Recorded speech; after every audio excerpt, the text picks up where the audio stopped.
ఎద్దనపూడి సులోచన గారి నవల ఆగమనం 9 ప్రసన్న గతం. జమున ప్రసన్నతో మాట్లాడడం కోసం తన ఇంటికి బయలుదేరుతుంది. కానీ చేరేసరికి చీకటి పడుతుంది. ఎవరో ప్రసన్నని తన ఇంట్లోనే కుర్చీలో కట్టేయడం చూసి జమున కాపాడబోతుంది. కానీ ప్రసన్న కట్లు విప్పాక జమున మీదకి పులిలా దూకాడు.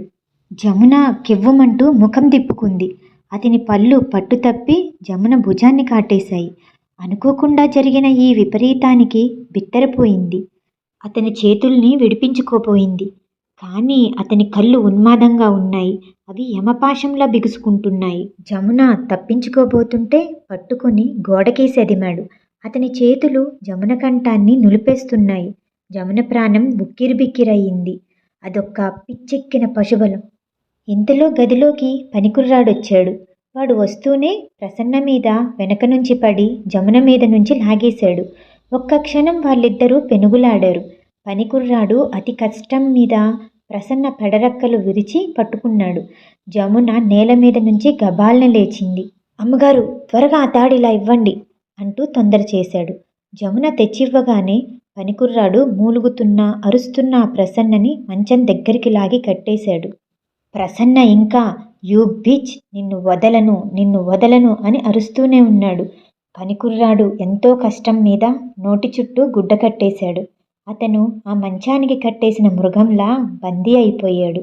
జమునని చూస్తున్న అతని కళ్ళు నిప్పులు రాలుతున్నంత తీవ్రంగా ఉన్నాయి. ప్రసన్న పళ్ళు దిగి చెంప వాచిపోయి మండిపోతుంటే చెయ్యడ్డు పెట్టుకుంది జమున. కుర్రాడు గది తలుపు గడియ పెడుతూ మొత్తుకుంటున్నట్లుగా, అమ్మగారు, మిమ్మల్ని అసలు ఇంట్లోకి రావద్దని చెప్పాను కదా, ఎందుకు వచ్చారండి? నాకు ఇలా జరుగుతుందని అనుకోలేదు. మా అయ్యగారు రాత్రి 9 గంటలైతే ఇక మనిషి కాదండి. ఆయన్ని నేనే అలా కట్టేస్తాను. ఆయన కోరిక మీదే. లేకపోతే ఇల్లంతా ధ్వంసం. బయటికి పరిగెత్తికెళ్ళి కనిపించిన ఆడదాన్ని పట్టుకొని పీక నులిపేస్తారు. ఆ విషయం వినగానే జమున మనసుకి మెల్లగా ఎప్పుడో మాధవి రాసిన ఉత్తరం గుర్తుకు రాసాగింది. తను ఇలా రావటం పొరపాటే. మాధవి తనని ఒకసారి హెచ్చరించింది. తను ఆ విషయం పూర్తిగా మర్చిపోయింది. అయినా ప్రసన్నకి ఇదేం దురదృష్టం? పగలతన్ని చూసిన ఎవ్వరూ రాత్రివేళ ఇలా ఉంటాడని అనుకోరు అని ఆలోచిస్తూ ఉండగా పనికుర్రాడు, అమ్మగారు, ఆటో తెచ్చాను, మీరు ఇంటికి వెళ్ళిపోండి అంటూ పనికుర్రాడు జమునని కింద వరకు వచ్చి ఆటో ఎక్కించాడు. మర్నాడు సాయంత్రం దీపు స్కూల్ నుంచి అప్పుడే వచ్చాడు. జమున వాడికి బట్టలు మార్చింది. ముఖం కడిగి తలదూవుతోంది. బక్కయ్య దీపుని ప్లేగ్రౌండ్కి తీసుకెళ్లడానికి సిద్ధంగా ఉన్నాడు.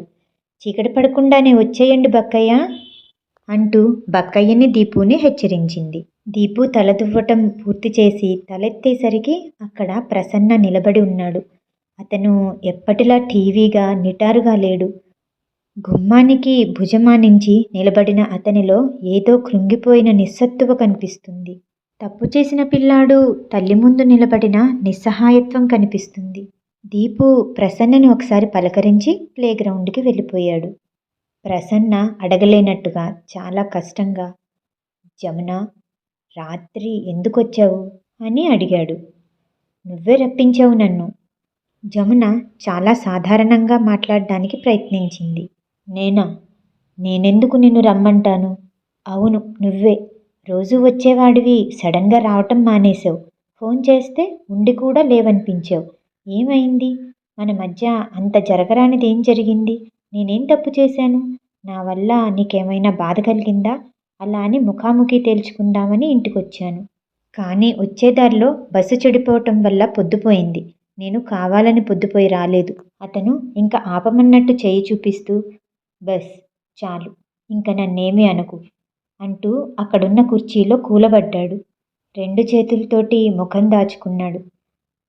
జమున, నన్ను క్షమించు. రాత్రి జరిగింది నేను కావాలని చేసింది కాదు. నా ఒంటి మీద తెలివుండి నీకు చేసిన అపచారం కాదు. నన్ను క్షమించు ప్లీజ్. అతని కంఠం వణికింది. అది అగాధంలో నుంచి కృంగిపోతున్నట్లుగా ఉంది. నేనేమీ నిన్ను తప్పు పట్టలేదే అని జమున ఎటో చూస్తూ అంది.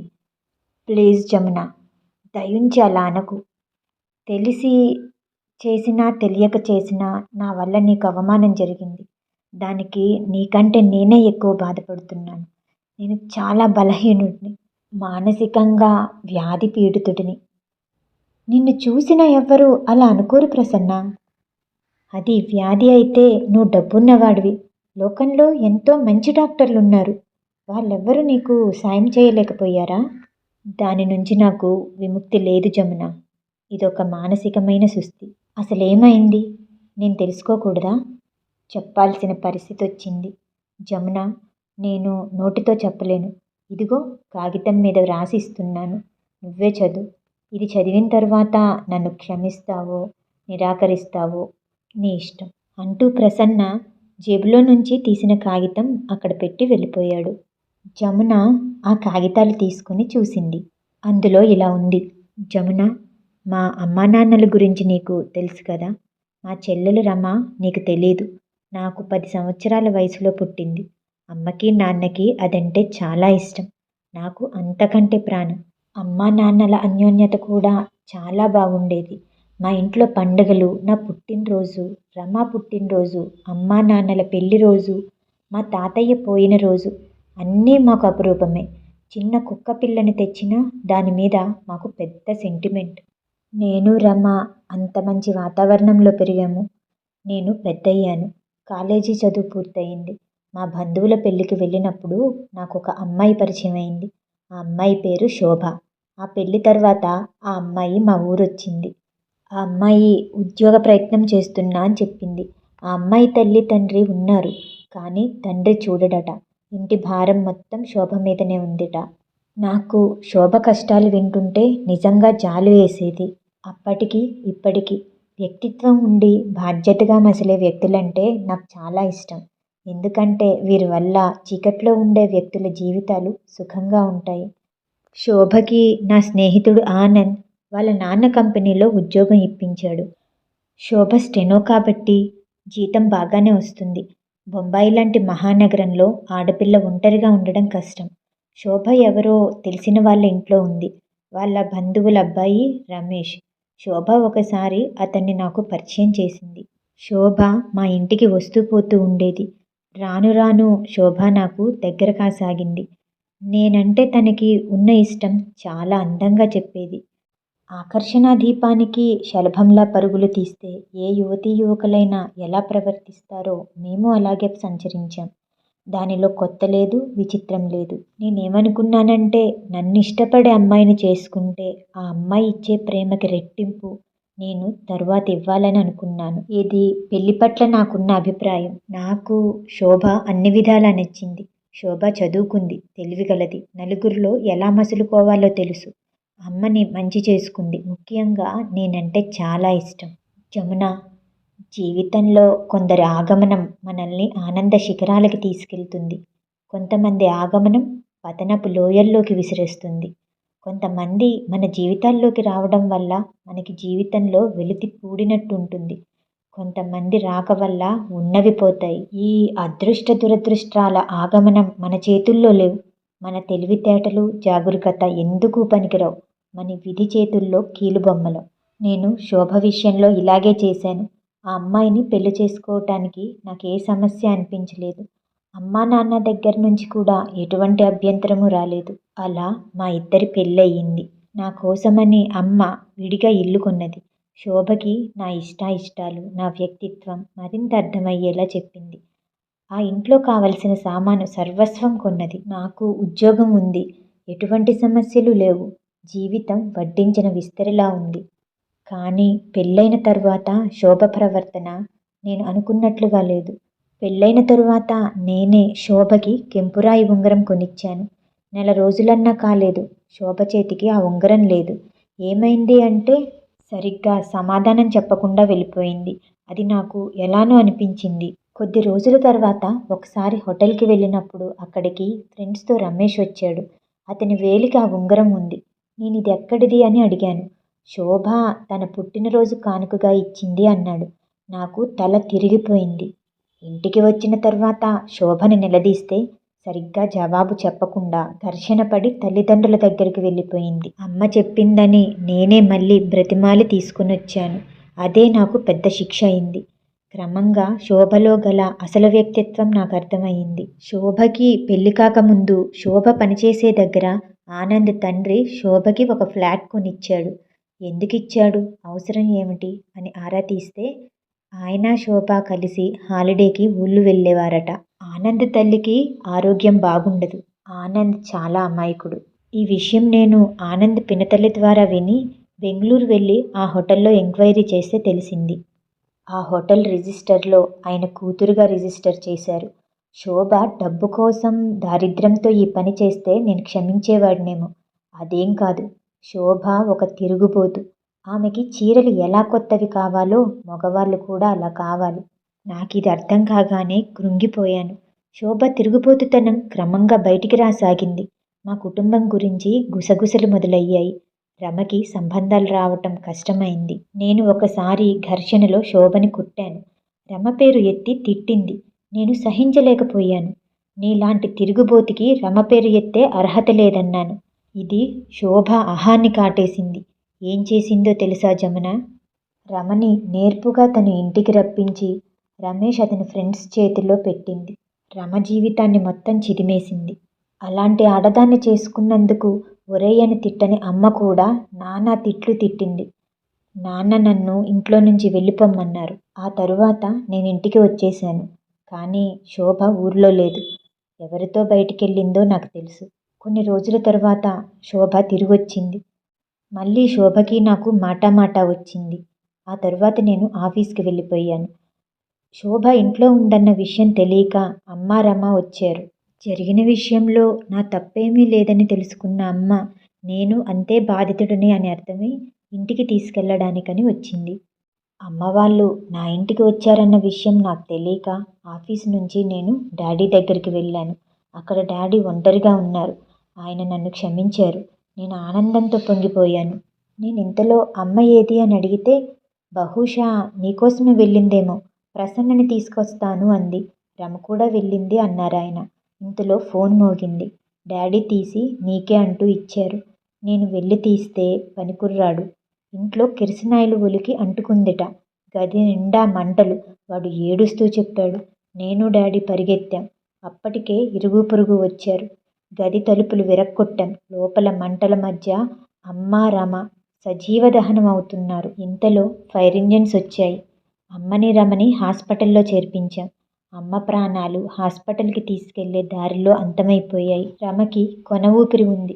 ఈ ప్రమాదం ఎలా జరిగిందమ్మా అని అడిగాను. అన్నయ్య, వదిన, అమ్మ పోట్లాడుకున్నారు. వదిన కిరసనాయిలు తెచ్చి అమ్మ మీద పోసింది. అగ్గిపుల్ల గీసి పడేసి తలుపులు వేసింది. ఆ తరువాత పోలీసులు వచ్చారు. రమ సగం కూడా చెప్పలేకపోయింది. ప్రాణం విడిచింది. డాడీ నిర్జీవంగా కూర్చుండిపోయారు.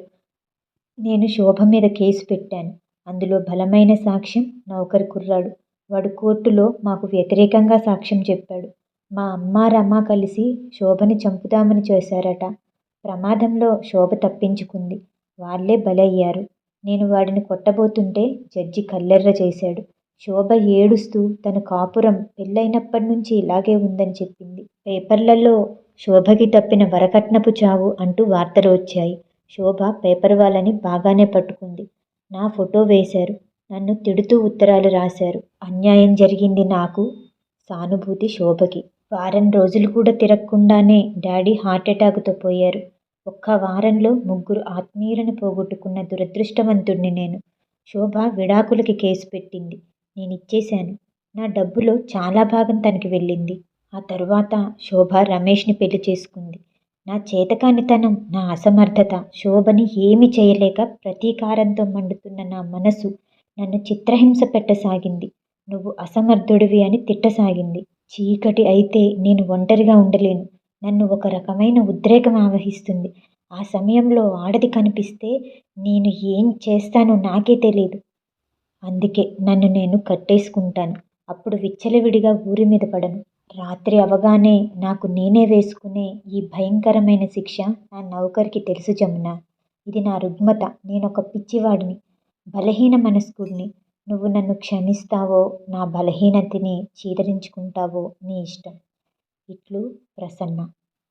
జమున చదవడం పూర్తి చేసేసరికి తనకి తెలియకుండానే కళ్ళల్లో నీళ్లు నిండాయి. ప్రసన్నకి ఫోన్ చేయటానికి గబగబా చెప్పులు వేసుకుంది. వరండా దిగి వస్తుంటే షెడ్డు తలుపులు తీసి ఉన్నాయి. జమున అక్కడికి వచ్చి చూసింది. తలుపులు లాగి పోయబోతుంటే అక్కడ బెంచి మీద ప్రసన్న కూర్చొని కనిపించాడు. అతను దెబ్బతిన్న పిల్లిలా మోకాళ్ళ మీద తలదించుకొని ముడుచుకొని కూర్చున్నాడు. పులిలా ఉండే ప్రసన్నలో ఆ దీనత్వం, నిస్సహాయత్వం చూసేసరికి జమునకి గుండెలు ద్రవించాయి. ఒక్క నిమిషం తటపటాయించి లోపలికి వచ్చింది. ప్రసన్న అంటూ జమున పిలవగానే అతను ఉలికిపాటుగా తలెత్తి చూశాడు. జమున మధుర మనోహరమైన చిరునవ్వు నవ్వింది. ఆ కళ్ళల్లో రవ్వంత కూడా అసహనం లేదు. ప్రసన్న నమ్మలేనట్టు చూశాడు. జమున, నా మీద నీకు కోపం లేదు కదూ? జమున లేదన్నట్టు తల ఊపి బెంచి మీద కూర్చుంది. అతను ఒక్క నిమిషం జమున ముఖాన్ని తెరిపారా చూశాడు.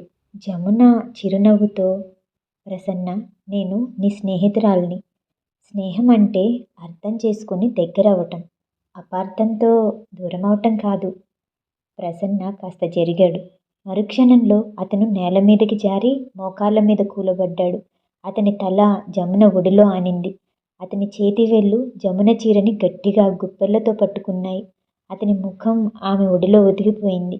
జమున, నువ్వెంత మంచిదానివి అంటూ చాలా బాధగా అన్నాడు. జమున అతని తల మీద చెయ్యి వేసి నిమురుతూ ఉండిపోయింది. ఆ క్షణంలో అతను పడే ఒంటరితనం జమునకి కాకపోతే ఇంకెవరికి బాగా తెలుస్తుంది?